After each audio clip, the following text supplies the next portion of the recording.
Talking with famous people.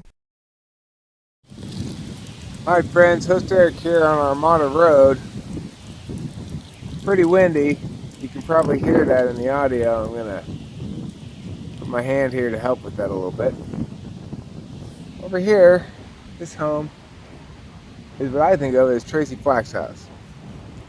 I spent a number of hours inside that home. I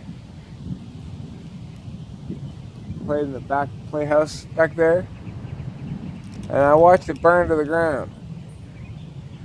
Now, it must not have burned all the way to the ground, because to me, it looks like the same basic structure. So, here I am on Armada Road, talking about the homes that constitute my childhood. Tracy Flack's home was one of them. I remember doing some strange things out there in that playhouse. When we were little, like 5, 6 years old. There's that. That was originally Kelly's house. My car's parked in front of it. That was originally the McPherson's house.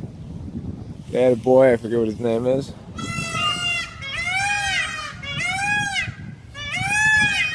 Peacock's going nuts.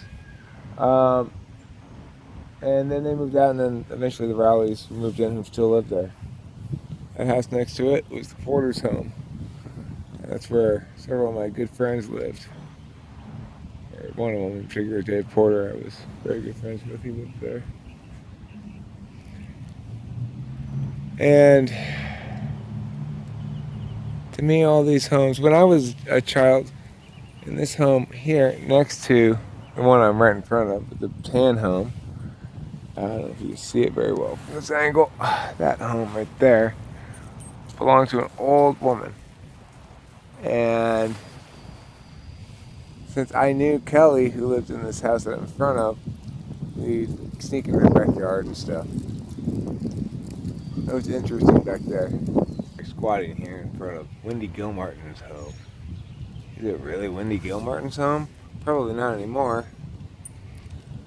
It's a place I visited quite frequently in my late teens, early 20s. Anyway, some of the things that we did in the Arboretum.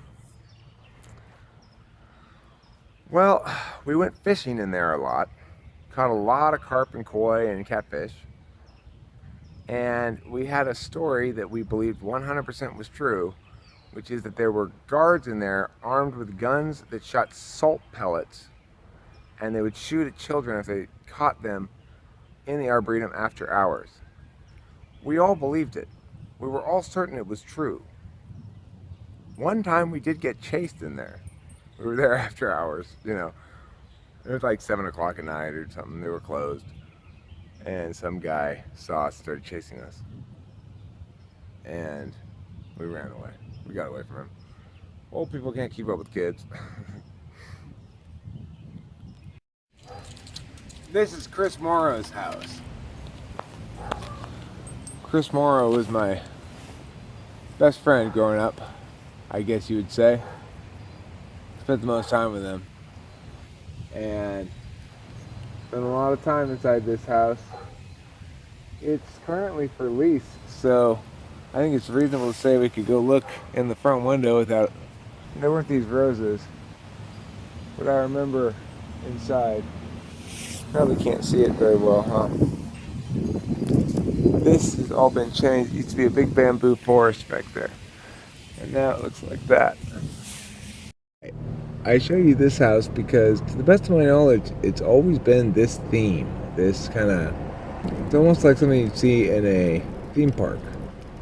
I'm not exactly sure what the theme is, though. This is John Penny's house.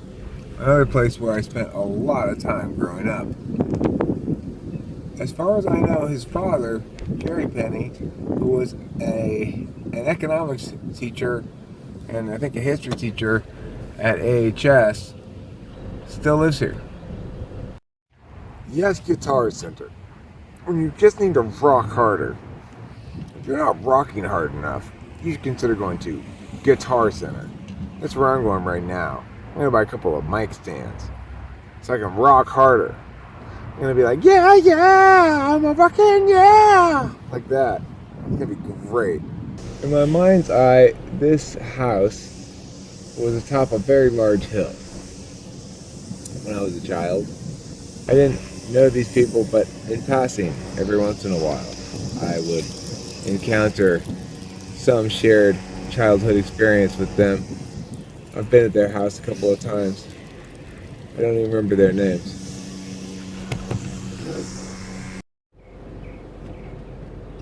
This is the Tharp home. Home of Charlie Tharp.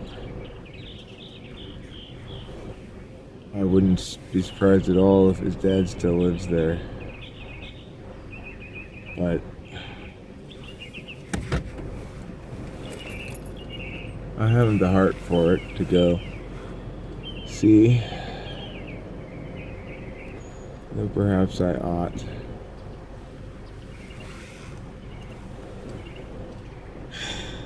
Charlie killed himself when we were 31, something like that, 32.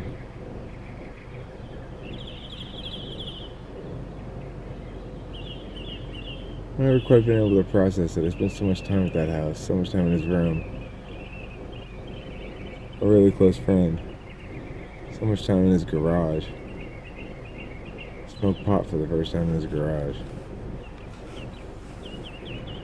Alright, so my first stop today is I'm going to my parents' house. I need to bring these papers, legal papers and stuff for my divorce.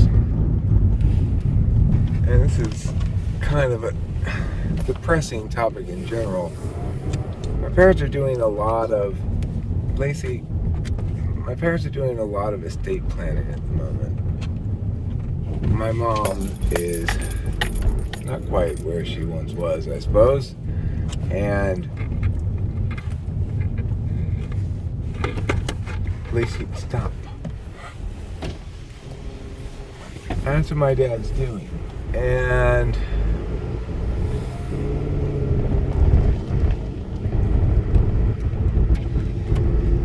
it's interesting to think about what they're doing, what he's doing.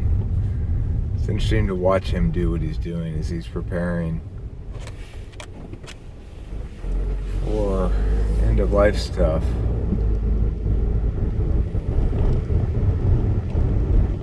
I have this gasping terror when I think about it. My parents.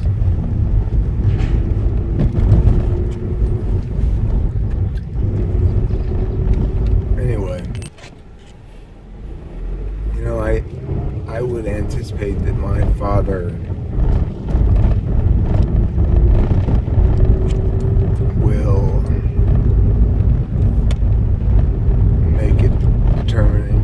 make a decision about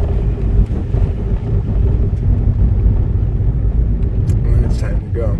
I just have a feeling.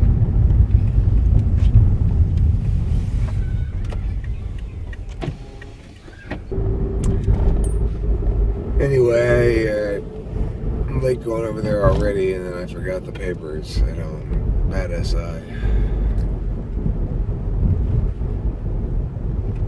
And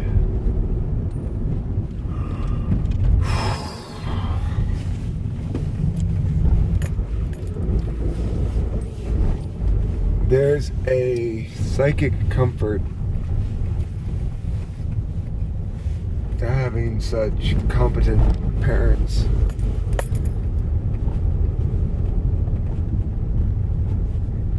That I just can't conceive of changing, or what it's gonna be like when they go.